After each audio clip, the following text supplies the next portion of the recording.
Chapter 6: Devastation at Home and Rebuilding in Exile.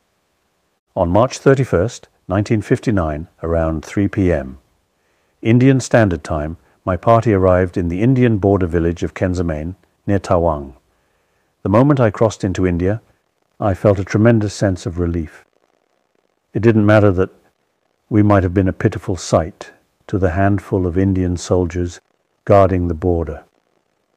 Approximately 80 of us, physically exhausted by the ordeal of hard travel. Even my mother said we no longer had to be afraid of the Chinese and could say what we thought. Obviously, my mother too had been carrying a heavy burden of having to weigh every word she uttered and every action she engaged in. We were met with an extraordinarily warm welcome from the local people and a cordial telegram from Prime Minister Nehru.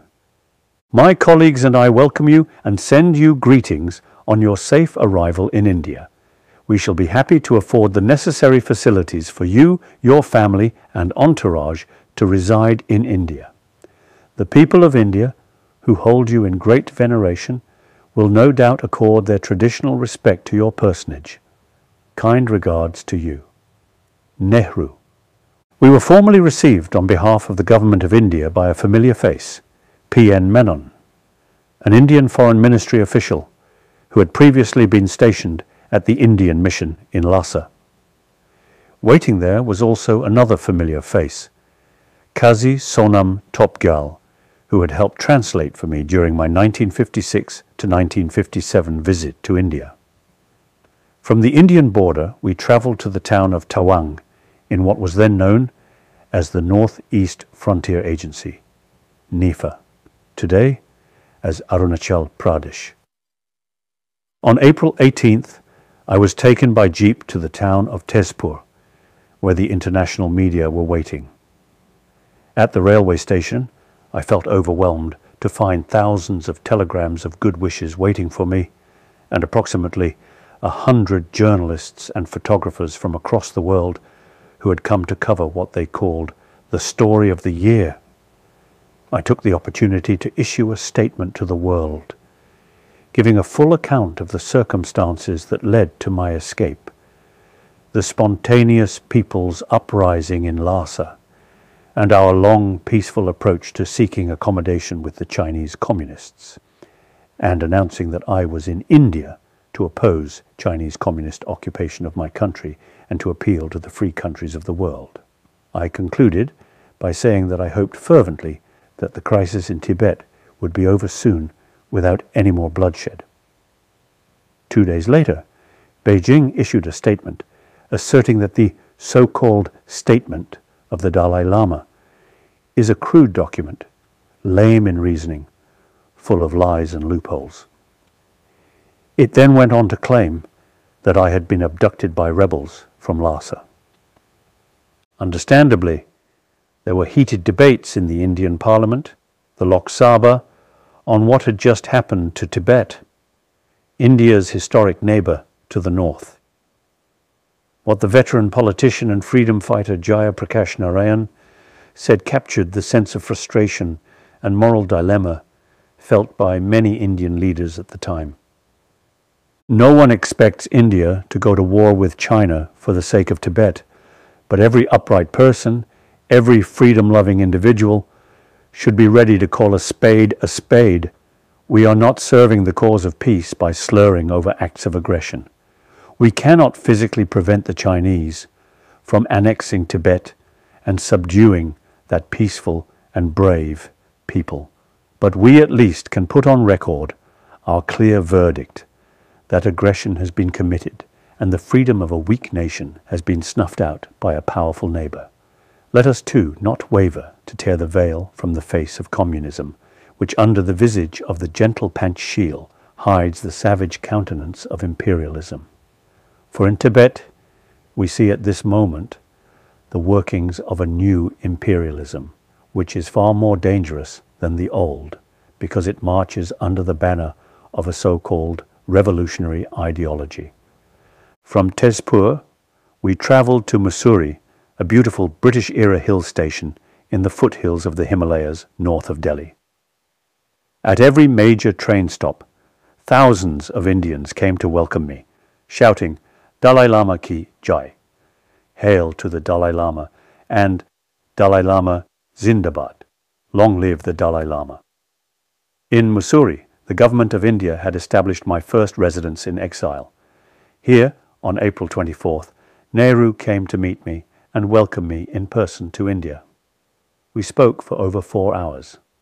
Since Nehru was one of the powerful voices that had urged me to return to Lhasa in 1957, I reported how, despite all my best attempts to deal fairly and honestly with the Chinese, according to the terms of the 17-point agreement, they had been impossible to work with. On June 20th, 1959, I gave my first formal press conference. I declared that Tibet had been independent, enjoying and exercising all rights of sovereignty, whether internal or external, and that by invading Tibet, Communist China's army had committed a flagrant act of aggression. This is something any objective person would agree with. In any case, I said at this press conference that since the Chinese side had violated key terms of the agreement, effectively, it had become invalid. If a treaty is violated by one of the parties to it, then it can legally be repudiated by the other party, at which point it is no longer in force. I also stated that as far as Tibetans everywhere are concerned, where my cabinet and my person are present, there will exist the legitimate government of Tibet. In the wake of my escape, many thousands of Tibetans managed to follow me into exile. At home in Tibet, the oppression had become intolerable. Listening to the accounts of the new arrivals in the face of the destruction of my people and all that they live for, I devoted myself in exile to the only courses of action left to me to remind the world of what happened and what was still happening in Tibet, and to care for the Tibetans who escaped with me to freedom. All that we had heard from the accounts of refugees and more was confirmed by the report of the International Commission of Jurists' Legal Inquiry Committee on Tibet at Geneva in July 1959, entitled The Question of Tibet and the Rule of Law. What gives weight to this report is that it was commissioned and conducted by an independent judicial body beholden to no government or interested party. It was, in effect, totally impartial. The report concluded that the evidence points at least to a prima facie case of genocide against the People's Republic of China, and genocide is the gravest crime known to the law of nations. The Genocide Convention of 1948 condemns acts committed with intent to destroy in whole or in part a national, ethnical, racial or religious group as such. In the second report from the International Commission of Jurists, Tibet and the Chinese People's Republic, published in 1960, the committee found that acts of genocide had been committed in Tibet in an attempt to destroy the Tibetans as a religious group, and that such acts are acts of genocide, independent of any conventional obligation. On September 4th, 1959, I made an important trip to Delhi. There, in addition to crucial meetings with Prime Minister Nehru, as well as other important leaders, including especially the President and the Vice President of India, I also met with ambassadors from various countries. Personally, the most moving part of this visit was the engagement I had with a gathering of several thousand Indians, organized by Bharat Tibet Sangh, India-Tibet Fraternity, and chaired by Acharya Kripalani, a noted Gandhian and social activist. Acharya remained a staunch supporter of the Tibetan cause and a dear personal friend until his death in 1982. Now that I was in a free country, I also set about consulting with international experts about taking the case of Tibet to the General Assembly of the United Nations. So while in Delhi that September 1959, I wrote to the Secretary General of the United Nations, Dag Hammarskjöld, in view of the inhumane treatment and crimes against humanity and religion to which the people of Tibet are being subjected, I solicit immediate intervention of the United Nations. On October 21, 1959, the General Assembly adopted a resolution sponsored by Ireland and Malaysia that called for respect for the fundamental human rights of the Tibetan people and for their distinctive cultural and religious life, and acknowledged that the fundamental human rights and freedoms to which the Tibetan people, like all others, are entitled, include the right to civil and religious liberty for all without distinction. I continued in my appeals to the UN Secretary General and to many governments, updating them on the worsening situation inside Tibet. Notably, in 1960, the United States government announced its support for Tibet's self-determination. In fact, I received 2 letters from Secretary of State Christian A. Herter, one in February 1960 and the second in October of that same year, assuring me that the United States position remained that the principle of self-determination should apply to the people of Tibet and that they should have the determining voice in their own political destiny. In 1961, at the 16th session of the UN General Assembly, a further resolution was adopted, sponsored by Malaya, Ireland, El Salvador, and Thailand. This resolution solemnly renewed the UN's call for the cessation of practices which deprive the Tibetan people of their fundamental human rights and freedoms, including their right to self-determination.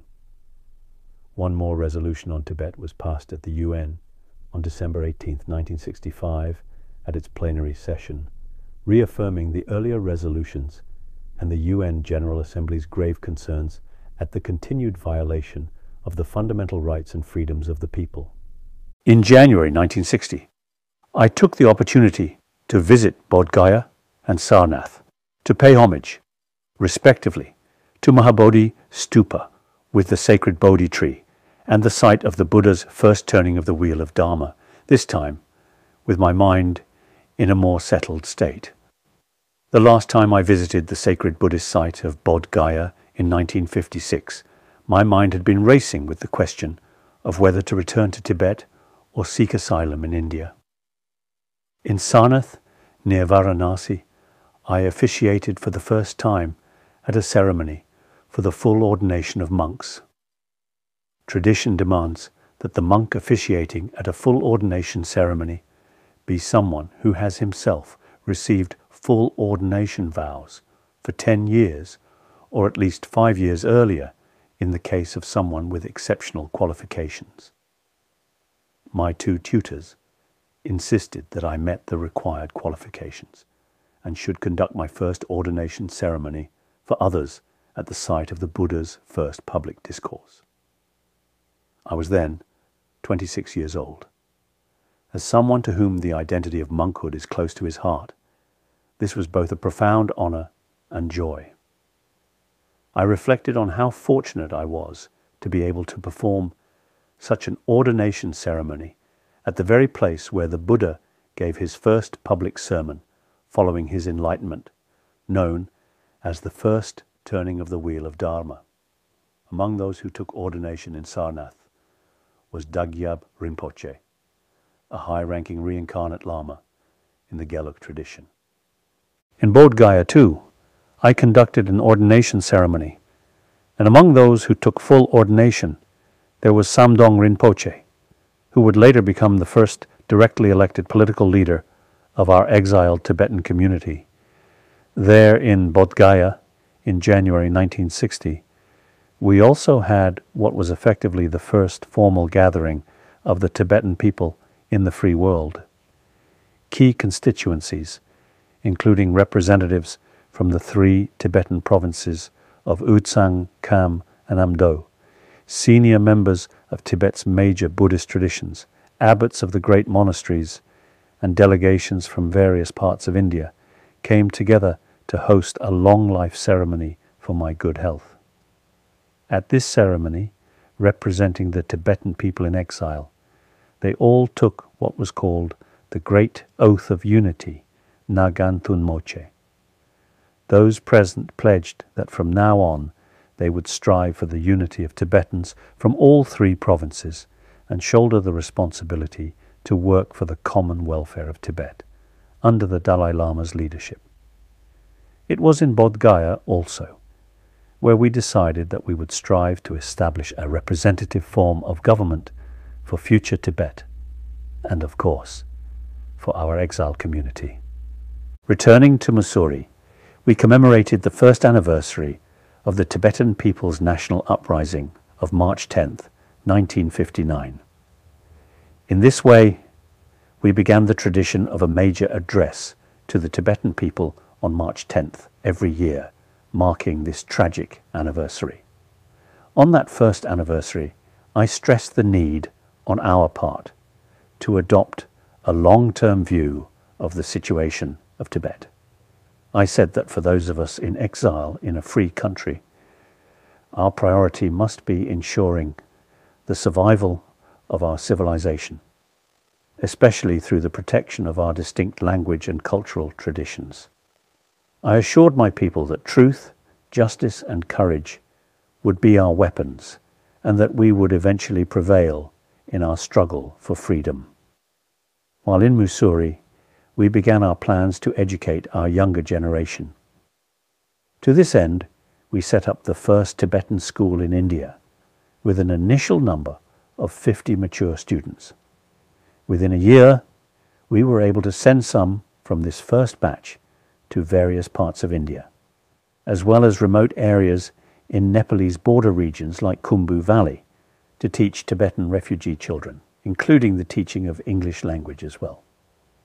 On April 30th, 1960, I arrived in Dharamsala, which was to become my permanent residence in exile.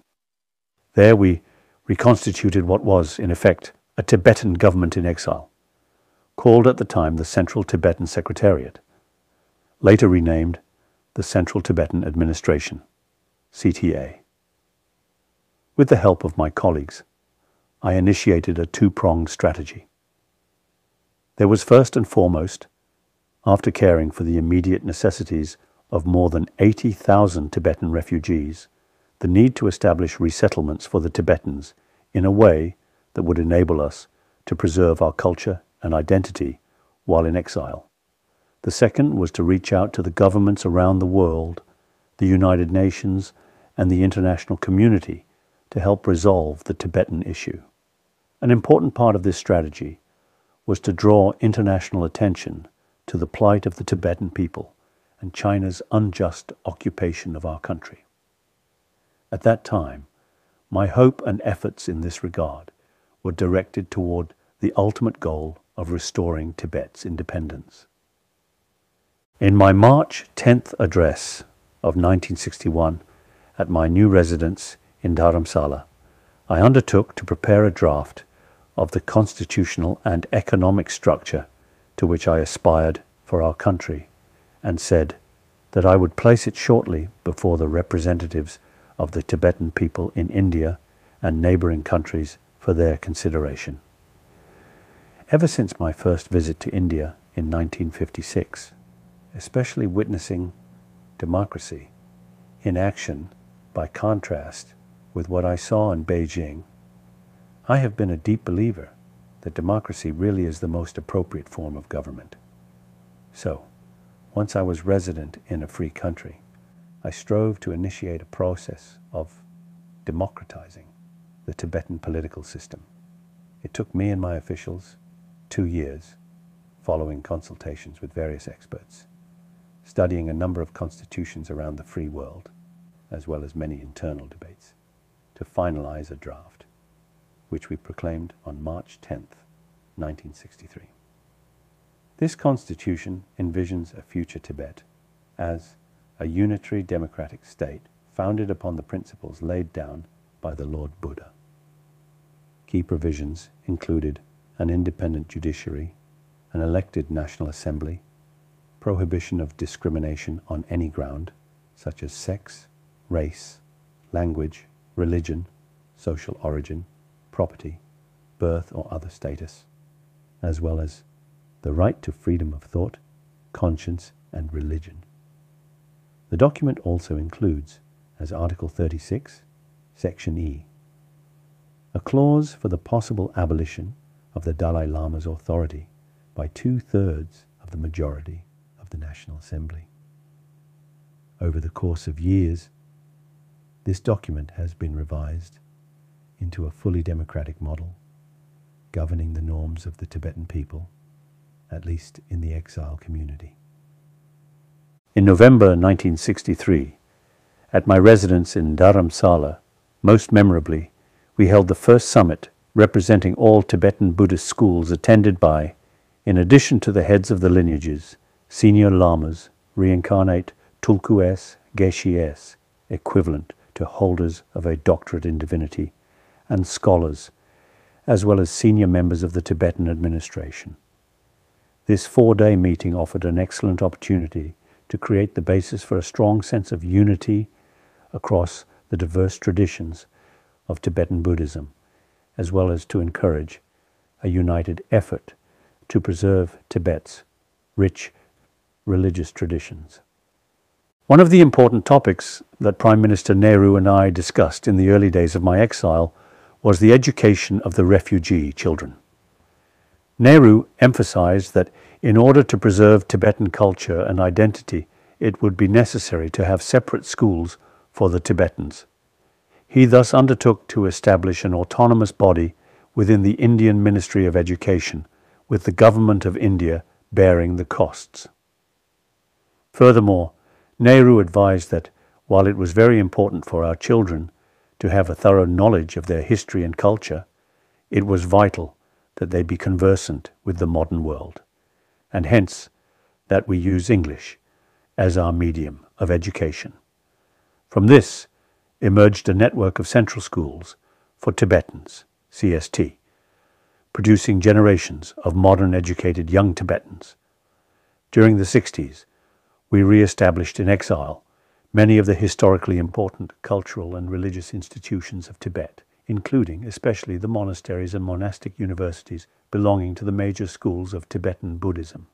New establishments founded in Dharamsala included the Thekchen Chuling Temple, the Tibetan Children's Village, TCV, the Tibetan Medical and Astro Institute, the Tibetan Institute of Performing Arts, and the Library of Tibetan Works and Archives.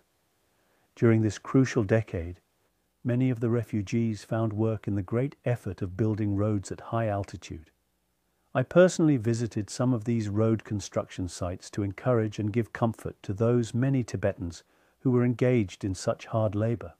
A most unusual but memorable experience at one road construction camp took place when I visited Chamba in northern India. There was a substantial number of monks among the road workers, and since my visit coincided with the day of a required bi-monthly confession ceremony, I led the monks through the confession ceremony. Since the monks only had trousers and shirts, they had no choice but to participate in the ceremony in lay clothes. Recognizing that employment such as road construction would only be temporary, efforts were made to seek more long-term forms of livelihood for the refugees. Thanks to the generosity of several Indian states, we were able to establish more than 20 Tibetan settlements during the 1960s and early 1970s, especially in southern India. In this way, we ensured that, even in exile, we could live as a distinct community so that we could preserve our language and culture. We were also the beneficiaries of the generous support of many international aid agencies and non-governmental organizations, NGOs. 2 countries, Switzerland in the early 1960s and Canada in the 1970s, offered asylum to several hundred Tibetan refugees. We were also able to send many Tibetan children and young adults for education to the United Kingdom, France, Germany, Switzerland, Sweden, Denmark, Norway, and Iran, as well as Japan, many of whom were later able to serve in various capacities in our offices in exile. Throughout this period, there was no contact with the People's Republic of China, principally because Tibet was, just as China proper, engulfed in the chaotic period of the Cultural Revolution. On May 27, 1964, sadly, Prime Minister Nehru passed away. He had been the constant face in all my international political dealings since I'd met him in Beijing in 1954, during my first trip to India, and then in my exile. And of course, he had been so supportive and generous to our initiatives for the Tibetan refugees. His successor, Prime Minister Lal Bahadur Shastri, continued Nehru's policy of supporting the exile community, thus establishing an enduring position on the part of the Indian government in its support of the Tibetans in India. Shastri adopted a more robust position in relation to China, which was reflected in India's support of the UN resolution on Tibet of 1965. Sadly, Prime Minister Shastri died in 1966 while visiting Tashkent in Uzbekistan. He was succeeded as the Prime Minister by Nehru's daughter, Indira Gandhi, whom I had known because of my long friendship with her father. Indira was familiar with the Tibetan situation and the Tibetan refugees in India. In fact, she once sat on the board of trustees of the Tibetan Homes Foundation in Missouri. Meanwhile, inside Tibet, things were disastrous and grim. The response to my flight had been brutal and the repression terrible, as if people were being punished for my escape. The most powerful account of what happened in this period is given in the 70,000-character petition written in Chinese by the Panchen Lama in 1962, which Mao Zedong described as a poisoned arrow shot at the heart of the party. The petition, submitted to the Chinese Premier Zhou Enlai, but seen by the outside world only years later, was entitled "A Report on the Sufferings of the Masses in Tibet and Other Tibetan Regions, and Suggestions for Future Work to the Central Authorities through the Respected Premier Zhou." Unlike me, the Panchen Lama had stayed behind in occupied Tibet, at his monastic base Tashi Lumpo in Shigatse. Following a tour of parts of Tibet, he wrote, "Because of many errors of mistakes, serious harm was done to agriculture and animal herding production. Because the anguish of such severe hunger had never before been experienced in Tibetan history, and was such that people could not imagine it, even in their dreams. The masses could not resist this kind of cruel torment, and their condition declined daily. Therefore, in some places, colds and other such minor infectious diseases caused a percentage of people to die easily. In some places, many people directly starved to death because the food ran out. In some places, there was a phenomenon of whole families dying out. No matter whether they were men or women, old or young, as soon as they saw me, people thought of the bitterness of that period and were unable to prevent tears flowing from their eyes. A few brave people among them said through their tears, 'Do not let all living creatures starve. Do not destroy Buddhism. Do not extinguish the people of our snowy land. These are our wishes and our prayers.' These are the hopes, concise but comprehensive and profound, more urgent than wanting water when you are thirsty, of the broad masses of the monastic and secular people, produced by bitterness resulting from what has happened and from the existing situation in Tibetan areas. One of the key concerns raised by the Panchen Lama in his petition relates to the issue of protecting Tibetan nationality and cultural identity within the People's Republic of China. Clearly, this concern came from the fear of Han chauvinism. He writes, "Once a nationality's language, costumes, customs, and other important characteristics have disappeared, then the nationality itself has disappeared too. In relation to the destruction of religion, the Panchen Lama declares, before democratic reform, there were more than 2,500 large, medium and small monasteries in Tibet. After democratic reform, only 70 or so monasteries were kept in existence by the government. This was a reduction of more than 97%. In the whole of Tibet in the past, there was a total of about 110,000 monks and nuns. After democratic reform was concluded, the number of monks and nuns living in the monasteries was about 7,000 people, which is a reduction of 93%. The Panchen Lama's courage in writing in the above manner in the midst of the cruelest totalitarian oppression deserves the deepest admiration. It was written on the basis of his visiting many Tibetan areas, including Amdo, as well as East Turkestan, Xinjiang. In personal terms, he paid a terrible price. The petition confirmed my worst nightmare of what might have happened in the wake of the Tibetan people's uprising of March 1959 and my own escape. In 1964, the Panchen Lama was declared an enemy of the Tibetan people and publicly humiliated through the ritual of what came to be called struggle sessions, which would later become a hallmark of the Cultural Revolution. He was arrested and remained in prison until 1977, and then kept under house arrest until 1979. After his release, the Panchen Lama spoke out forcefully on behalf of the Tibetan people and criticized Chinese policies in Tibet. Particularly, in March 1987, he spoke candidly at the Tibet Autonomous Region's Standing Committee meeting in Beijing during the National People's Congress, criticizing communist Chinese policies inside Tibet, including especially the language policies, as well as Han chauvinism. My heart goes out to the memory of this heroic figure who did so much to protect the Tibetan people in their darkest hour, especially after his release in 1979 and until his sudden death under suspicious circumstances in January 1989. 5 days before his death, I understood that he made the following statement. Since liberation, there has certainly been development, but the price paid for this development has been greater than the gains. I was fortunate to have phone conversations with him during his trips outside the People's Republic of China. This gave me a chance to express my thanks and admiration personally.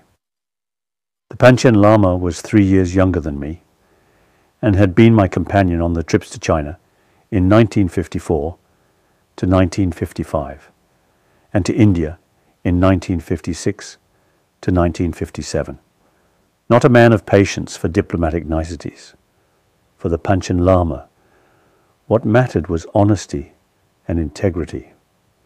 Over the years, the Chinese communists tried to create and exploit conflict between us on the old colonial principle of divide and conquer. Yet even though we were unable to have contact for a long time, I advocated awareness of the fate of Tibet to the outside world, while with immense courage he presented the truth to the leaders of the oppressors themselves. The Panchen Lama's petition describes the situation before the Cultural Revolution, which Mao unleashed in May 1966 and which lasted until his death in 1976. Recognizing that China as a whole suffered immensely during this decade of turbulence, it was a terrible time, especially for Tibet. It began in Lhasa with Red Guards invading the Yokhang Temple, destroying ancient frescoes and images and burning scriptures in the courtyard in the name of abolishing the Four Olds, which were old ideology, old culture, old habits, and old customs. As I noted in my March 10th statement of 1967, Among the countless images destroyed was one of Avalokiteshvara, made in the 7th century, and considered one of the most sacred icons of Tibet. The destruction spread to the Nobalinka and across the city, and ultimately there would be street battles in Lhasa and other cities between rival factions. In this chaotic period, not only did many thousands die, but numerous historic monuments were destroyed, such as Ganden Monastery, founded by Tibet's great philosopher Saint Tsongkhapa in 1409. In essence, everything Tibetan was attacked. The practice of the Buddhist faith was outlawed. Incense burning, ceremonies and festivals were banned. Traditional songs and dances were prohibited.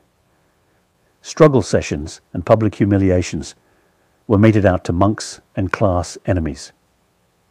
In brief, Tibet experienced a large-scale and systematic attempt to erase its cultural identity and collective memory.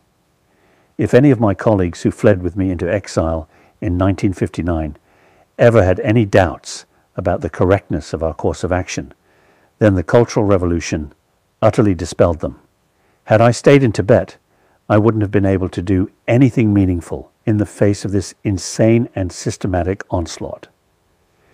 In January 1976, the Chinese Premier Zhou Enlai died, followed by Marshal Jude in July and Chairman Mao himself on September 9th. Mao's legacy includes the deaths of more than 40 million people, especially during the famine of his Great Leap Forward in 1958 to 1962.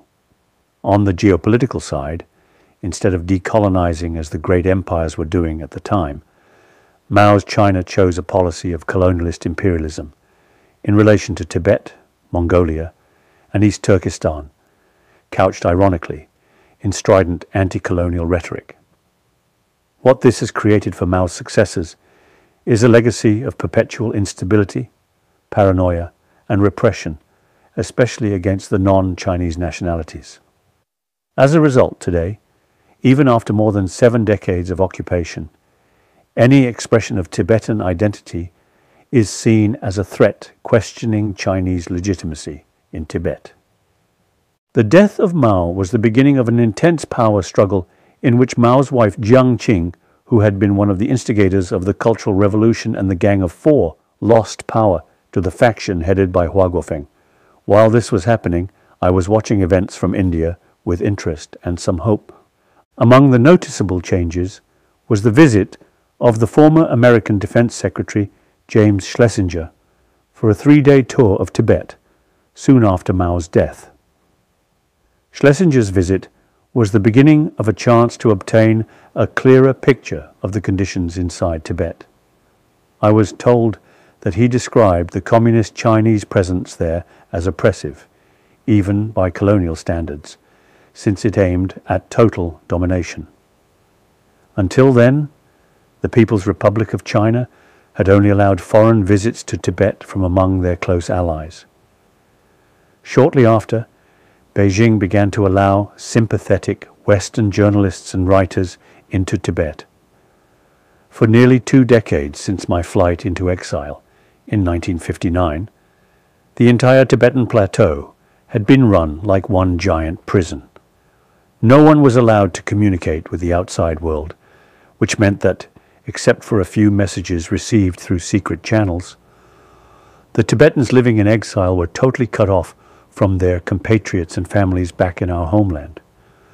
Back home, Tibetans had been told that those in exile were living in abject poverty, since it was only the socialist countries that had successfully achieved economic prosperity.